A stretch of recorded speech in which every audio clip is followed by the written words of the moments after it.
kitchen staff enter through the side. That's what my aunt whispered as I stepped out of the Uber, heels sinking into the gravel. Dad's 60th, garden party, champagne towers, a tent taller than the house itself. But I wasn't invited through the front. No welcome sign with my name, no seat card, no one waiting.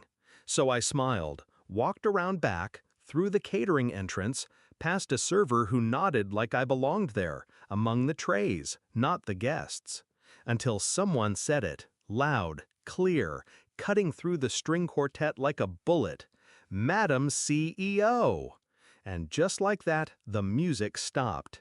They'd always called me the stubborn one, too loud, too ambitious, too much. My sister, Elise, was the soft one, pretty, polished, the one who'd make a good wife. I was the plan B, the she'll figure it out eventually daughter. Dad never said it outright. He didn't have to. He just didn't show up. Not for pitch competitions, not for my first funding round, not even when my name was listed in TechCrunch next to a $14 million Series A. He'd nod vaguely when people mentioned my startup, as if I ran a lemonade stand. Then brag for hours about Elise's Pinterest-worthy wedding. I started noticing the pattern after college. I'd get one-word texts for holidays, no calls, no photos, just a passive reminder that I was tolerated, not celebrated. At family dinners, they'd talk over me, smile politely when I mentioned my company, then change the subject, usually to Elise's new countertops or her husband's latest tax write-off. The tipping point came at Mom's funeral. I flew home overnight, red-eyed and shaking. Elise met me in the parking lot, said, "Dad's too emotional right now. He thinks it's better if you just stay in the back during the service." They buried my mother and buried me right beside her. But I didn't cry. I took notes. 2 weeks later, I turned down a buyout offer, $50 million. Everyone told me I was insane. I was, but not for the reason they thought. See, I wasn't building a company anymore. I was building a legacy, one they couldn't ignore, one they couldn't silence.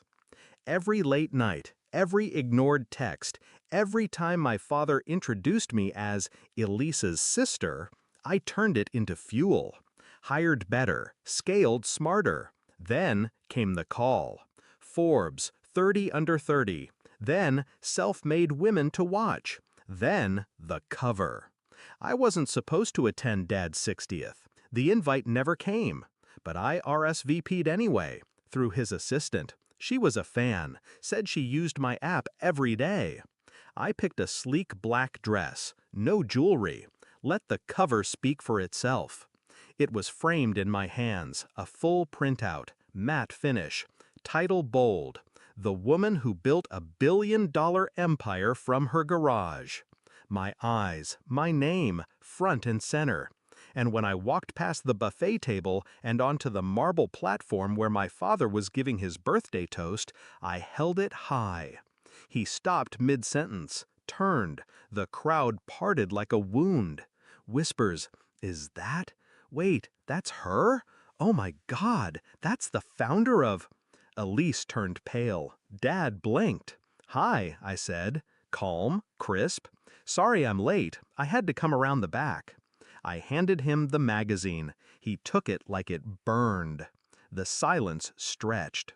Then someone clapped. I didn't look to see who. Another joined, then another. Within seconds, the tent erupted. Not for him, for me. He tried to speak. I stepped forward. "You once told me I'd never be more than an afterthought," I said. So I made sure to become unforgettable. I didn't stay for cake, didn't need to. I left while the applause was still ringing. Let it haunt them. I didn't do it for revenge. I did it because erasure is a quiet violence, and I needed them to feel the weight of my presence. They made me enter through the back door, but they couldn't stop the world from opening the front page. Now, I don't go home for holidays. I host my own. Elise sends messages sometimes, mostly questions. How did you raise that last round? Do you think Dad regrets what he said? I leave them on read. Because I didn't build my success for them. I built it despite them. And that's power. That's peace. That's something no entrance, no invitation, no bloodline can ever take away.